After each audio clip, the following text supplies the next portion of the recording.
मुझे लगता है कि हम किशोरी जी की गोपियां ही हैं, हम उनकी सखियां हैं, इसीलिए तो सेवा हमें मिली।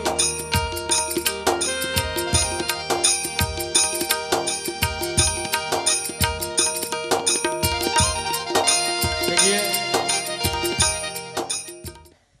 उनके रोम रोम में है, यहां मैं तो कोई है ही नहीं, न मैं का कोई स्थान है यहां पर।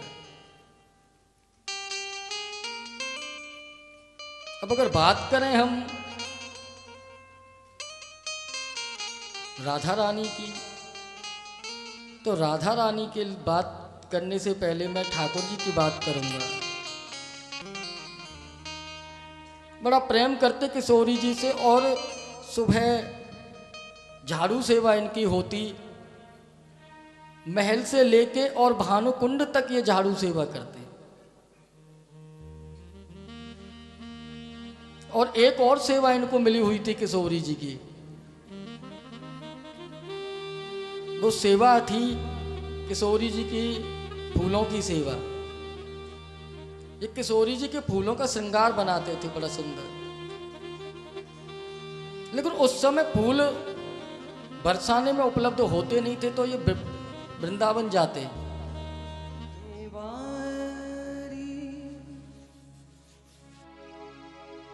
राधिके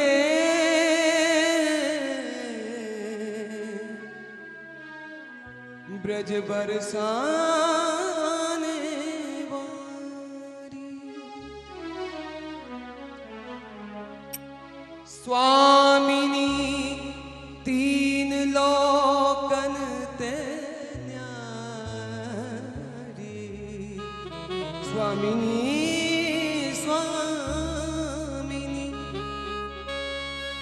तीन लोकन ते न्यारी, राधिके ब्रज बरसाने,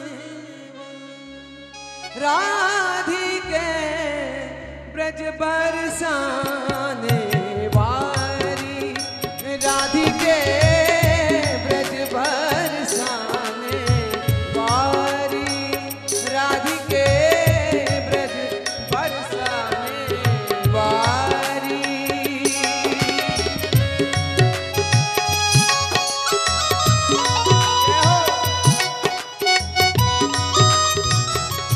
जाके महलन अखिल लोक ब्रह्म, जाके महलन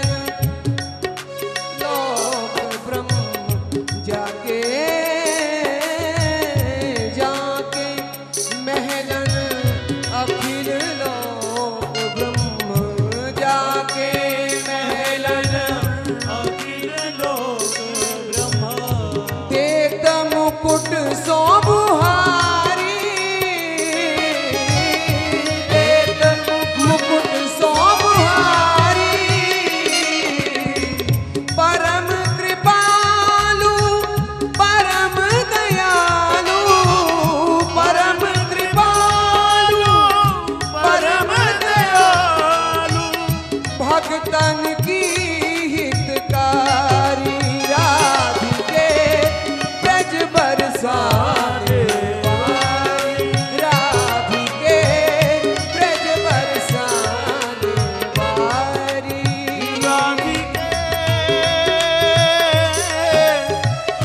ब्रज बरसाने वाली।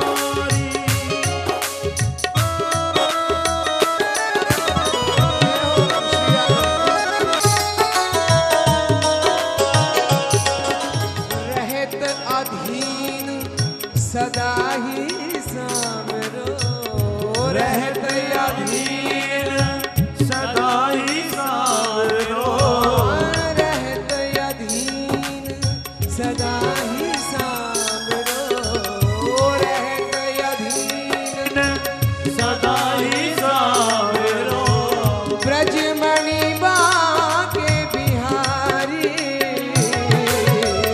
ब्रजमणि के बिहार ब्रजमणि बाके बिहारी ब्रजमणि के बिहारी और जिन्हें आसरा और न कोई जिन्हें आसरा और न कोई ले उनकी सुध भानु दुलारी ले उनकी सुध भानु दुलारी राधिके ब्रज बरसाने वाली राधिके ब्रज बरसाने वाली।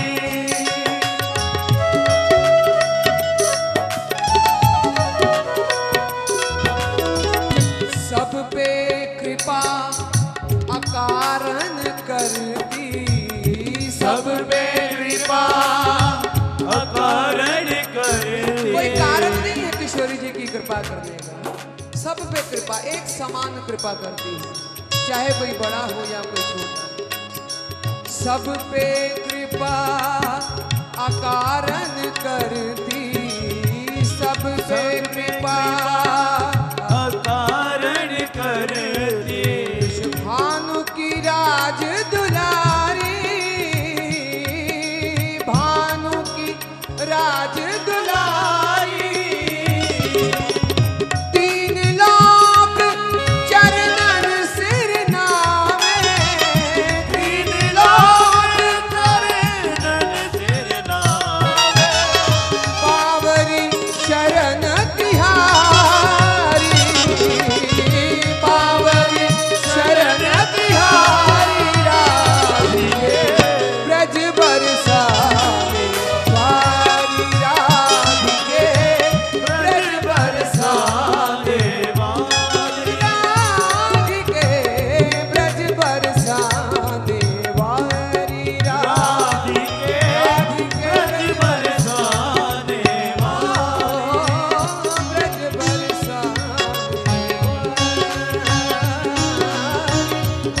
बरसाने। कैसी बांधी रे पगरिया की छोर आज किशोरी जी का जन्मदिन है ना जन्म उत्सव मनाएंगे अभी भैया तो उसमें कन्हैया भी तो आएंगे जच के या श्रृंगार विंगार करके हैं यशोदा भैया खूब अच्छी सी पगड़ी बांध करके लाला को साथ लेके आएंगी उत्सव में तो कैसा श्रृंगार करके ला रही हैं अरे कैसी बांधी रे पगरिया की छोर के काना लागे कुछ और कैसी बांधी रे कैसी बांधी रे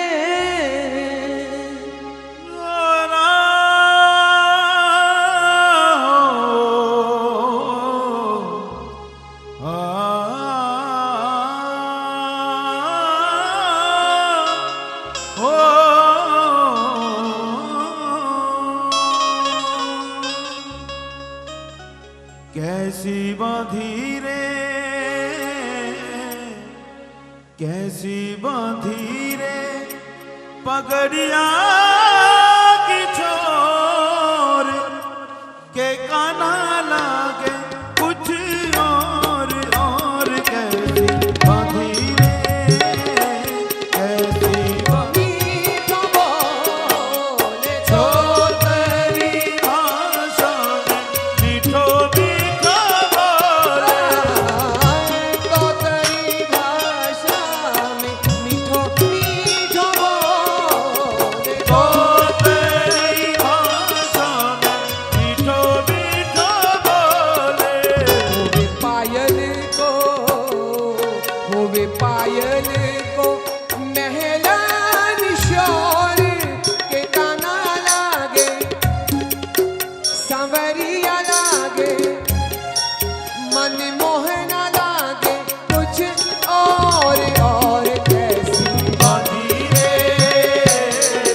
उनको जानना या समझना एक साधारण मणि होती है जो हर जगह प्राप्त हो जाती है, एक चिंतामणि होती है जो कहीं कहीं मिलती है, लेकिन एक कौस्तुभ मणि है जो केवल गोविंद के पास है, जो उनके हृदय के पास रहती है। तो इसका उदाहरण देके उन्होंने हमें बताया कि कुब्जा का प्रेम कैसा था ठाकुर जी से। कुब्जा का प्रेम जो था वो साधारण मणि के समान था। ठाकुर जी ने स्वरूप प्रदान कर दिया तो प्रेम हो गया, ठाकुर जी से कुछ मिल गया प्रेम हो गया। वो कुब्जा जैसा प्रेम है जो हम कर रहे हैं ठाकुर जी से। फिर चिंतामणि की बात की, बोली चिंतामणि जैसा प्रेम ठाकुर जी की पटरानियों का था। इन्होंने ऐसा प्रेम किया ठाकुर जी से। ये सामंजस्य रति वाली थी, जहां बदले में आदान प्रदान होता है। यहां अपना भी सुख था, ठाकुर जी का भी सुख था। ये मिलती तो हैं, ये चिंतामणि मिलती तो है, लेकिन 10-20 की संख्या में ही मिलती है। लेकिन कौस्तुभ मणि तो एक ही है, और वो भी गोविंद के हृदय के पास रहती है सदैव। उस कौस्तुभ मणि जैसा प्रेम है हमारी राधा रानी का। उस प्रेम की दिव्यता को जानना बड़ा ही दुष्कर है, बड़ा ही मुश्किल है। उस प्रेम को ऐसे नहीं जाना जा सकता। रसिक कहते हैं कि सिर को हाथ पर रख के घूमना पड़ेगा। बड़ा कंटीला रास्ता है इसका। लोक लाज भय बदनामी बहुत कुछ मिलता है इस प्रेम मार्ग में।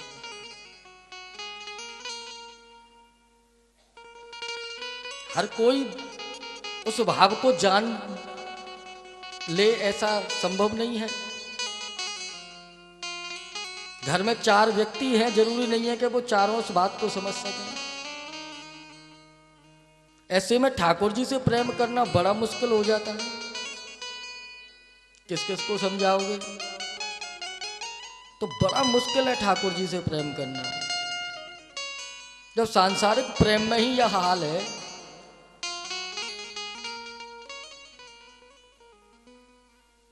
और किशोरी जी ने जो प्रेम ठाकुर जी से किया वो बड़ा ही दुर्लभ प्रेम था।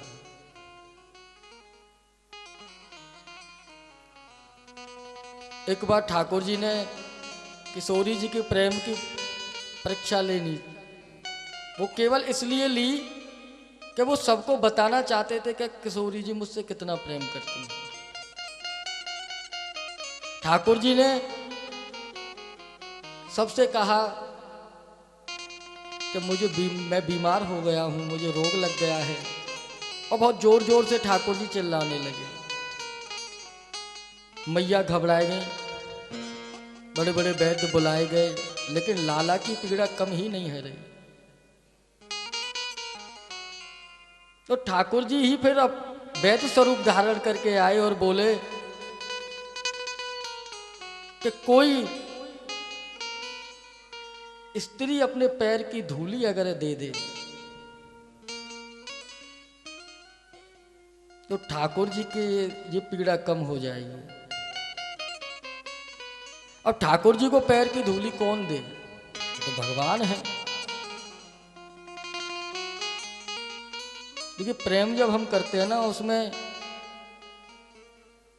जो हमारा प्रेमास्पद है, जो हमारा प्रियतम है, उसके गुण दोष सब अगर उसमें है भी तो वो हमको दिखाई नहीं देंगे, क्योंकि वहां केवल प्रेम होता है। केवल अपने प्रेमास्पद के सुख की इच्छा होती है। नरक और मुक्ति का वहां पर कोई भी इच्छा नहीं रहती।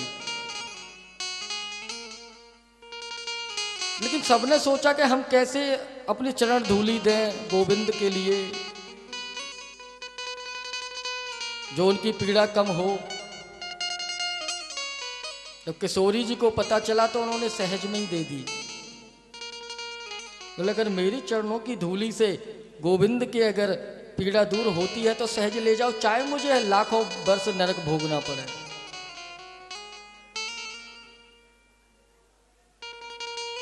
ये प्रेमी के भाव होते हैं अपने प्रेमास्पद के लिए। तो किशोरी जी तो उनका प्रेम ठाकुर जी के लिए कौस्तुभमणि के समान है, मिलता नहीं है, इतनी आसानी से नहीं मिलेगा, बड़ा दुर्लभ है। उसको पाने के लिए अभी बहुत कुछ हमें अपने अंदर से निकालना पड़ेगा। उस प्रेम को पाने के लिए हमें अपने अंतर मन को निर्मल करना पड़ेगा। उस प्रेम को पाने के लिए हृदय की गंदगी आंखों से निकालनी होगी। जो अंदर भरा हुआ है ना विषय वासना, वो सब आंखों के द्वारा निकालना होगा।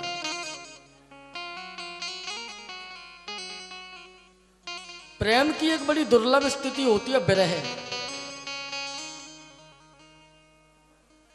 जो प्रेमी होता है ना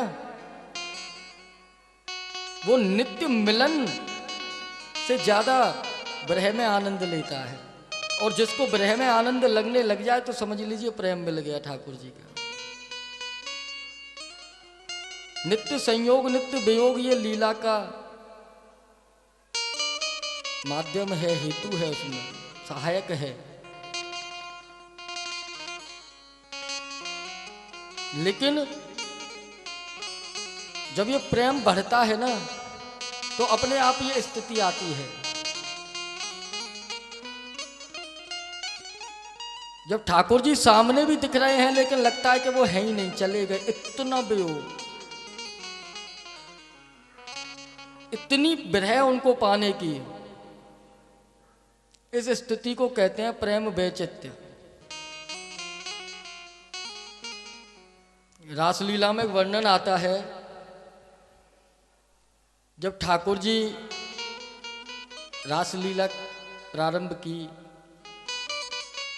थोड़ी देर बाद गोपियां बैठ गईं।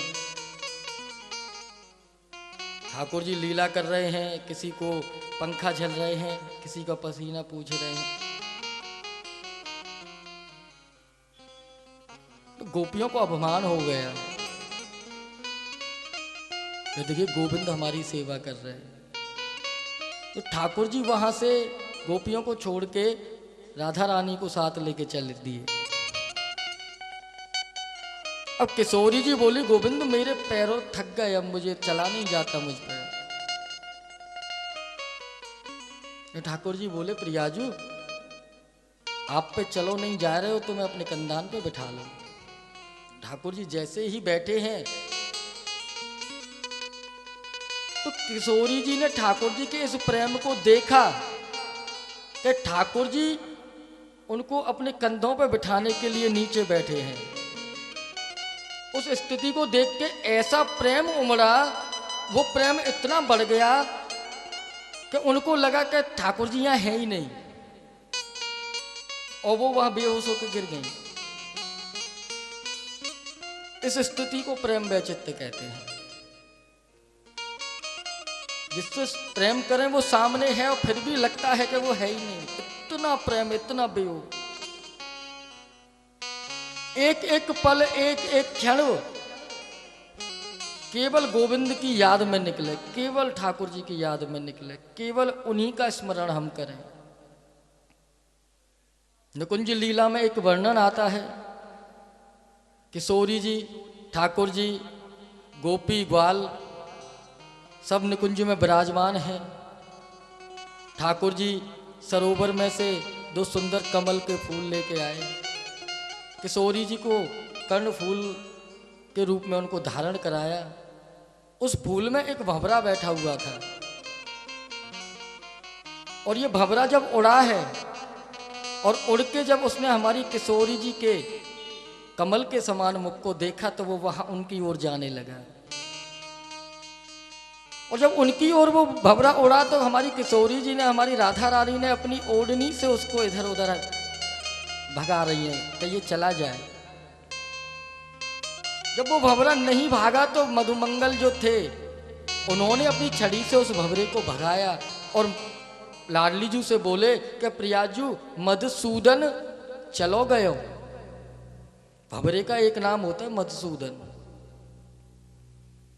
तो मधुमंगल ने कहा तो ये भंवरे के लिए था, लेकिन प्रियाजू ने समझा कि ठाकुर जी चले गए, ठाकुर जी का भी नाम मधुसूदन है।